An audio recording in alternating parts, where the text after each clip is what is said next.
Hello, it's been a while since I've been here, but I want to assure you I have no intention on stopping. It's just been an overwhelming couple of months, and I'm trying to work on streamlining and simplifying my business so that I can continue to show up here in a way that I can provide really good value to you.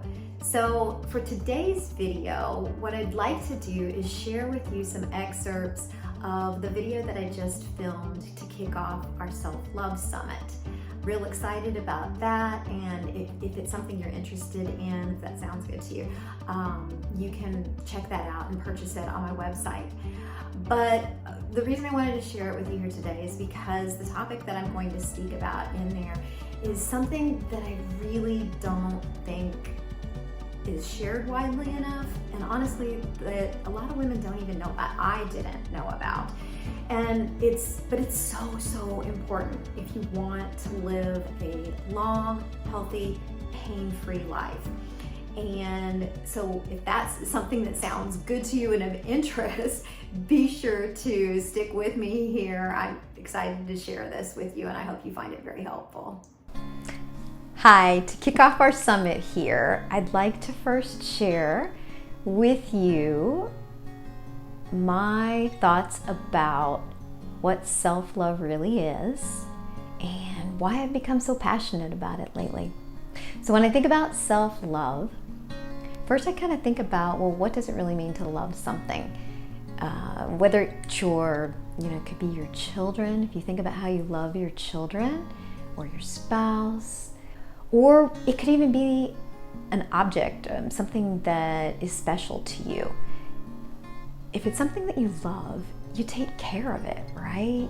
You do your very best to make sure it's fed and watered and well maintained.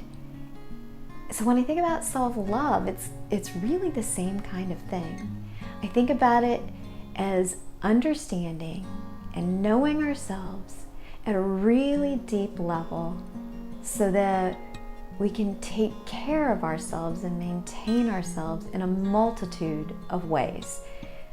In ways that reduce stress, in ways that set boundaries for ourselves, and in ways that help us to live a very happy, healthy, fulfilling life. So you may have read about, or you may have heard me talk about some of my more distant history of challenges in my life, but I haven't really talked a lot about more recent challenges that I've had, particularly with respect to my personal health. And a lot of that is because I've been more in, I guess I would call it an investigative type stage, and trying to figure out the nuances about what's happening within this body of mine. But through the course of some recent just general health checkups, I have come to really, at a very deep level, understand the physical health costs of not loving yourself and what that can do to your body. And it's hidden for a long time, and you may not even realize it. And I'd like to share a little bit about my journey and what happened and how I figured this out and how it impacted me here today.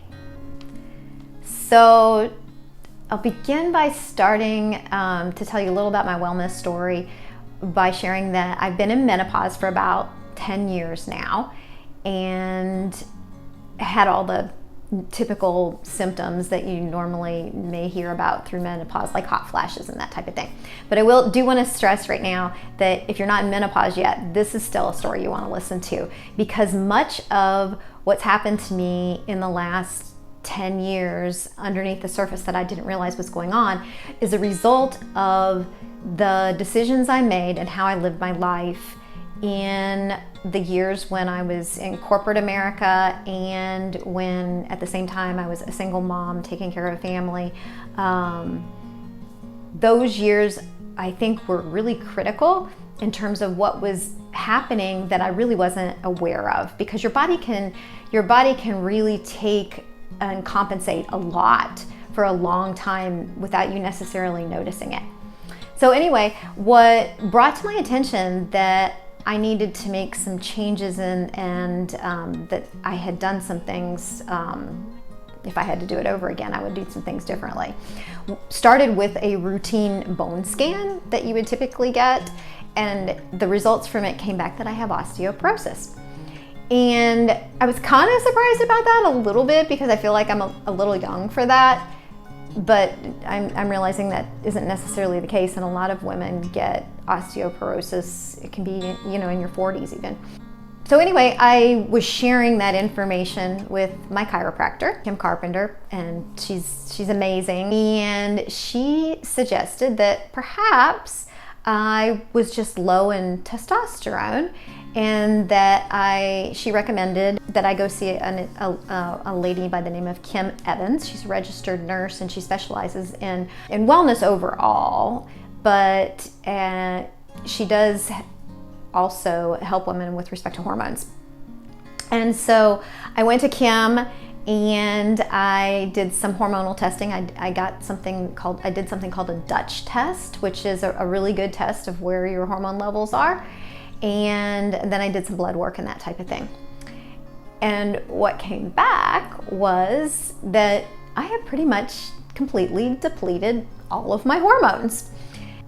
And so by piecing together with Kim my health history and how I had lived and operated going way back in time, I now believe that the depletion of my hormones started much earlier in my life, to like where I was insinuating before, that started to happen in my 30s, I guess I would say. Your hormones are going to diminish on their own a little bit as you grow older anyway, over time. But I had depleted mine completely a lot earlier, which was leading to a lot of the symptoms that I was having with respect to like hot flashes, and the one thing that I was really concerned about too was like not sleeping well at night. So my body was never able to like really recover well, because when you're sleeping at night, getting that good deep rest at night, that's when your body repairs itself. So it's so important to get that. And I just hadn't been getting that in years. And she did confirm as well that the lack of testosterone can result in bone loss as well. So fortunately, I have a really great team helping me back to optimal health. But the thing is particularly I've been talking to so many women lately, and I keep hearing the same story about how women are feeling and how much they're doing and all the responsibilities that they have, and I'm trying to do it all. And they may not understand or see now what is happening underneath, because your body can take your stress hormones that are utilized when you're overdoing it and you're always on the go. I mean, like I got so used to doing things quickly, trying to like be super efficient, get things done, that until recently I didn't even notice some of the patterns that I had developed for myself. And one of them that sticks out to me now that I like to share with people about is it came over even into my eating habits. So lately, when I've just been eating and not looking at my phone, not reading a book, not watching TV or anything like that, I started to notice that I eat like I had been living my life. I eat at this pretty rapid clip. And when you are eating your meals, it really is important for your body to shift into that parasympathetic nervous system, into the rest and digest phase, so that your body can digest your foods well. And that wasn't really happening for me the way I was eating. So I began to have some digestive issues as well. And they weren't, they were mild, but I knew that something wasn't right. And so honestly, I'd been trying to figure out the digestion piece of the puzzle for many years. And I would like make improvements and like, okay, I think maybe I got this, but I could never like really get to back to where I felt like I had the robust and strong digestive system that I used to have. And I'm finally figuring those pieces out too, with the help of an Ayurvedic practitioner that I work with, Paige Pierman, who's absolutely amazing too. Anyway, I think I started to mention, and I got sidetracked, that when you do too much and your body is utilizing these stress hormones from like going, you can get to the point where you deplete those. And when you do that, your body compensates for this by using your sex hormones instead. So your progesterone and your estrogen and all those hormones that you need for your sexual health. And when those get converted to stress hormones over time, because you're not making them at the rate that you used to make them either, and it stresses the adrenal glands as well, you begin to deplete those, which is what happened to me. And mine, when I got my Dutch test back, they were like pretty close to nothing. So it's really important that we're aware of how much we're asking of our bodies. So it's my hope that you'll give yourself a gut check and ask yourself, how well am I really taking care of my body? Am I doing too much? Am I asking too much of it? Am I taking care of it in a way that I would take care of something that I really, truly love? So if what I've been talking about here today really resonates with you, it's really important to find ways to build rest into your life. And that doesn't mean a nap. It means to structure your life in a way that you're not on 100% of the time, from the time you wake up until the time you go to bed. I have a number of resources that are available to you on my website. There's some free resources out there.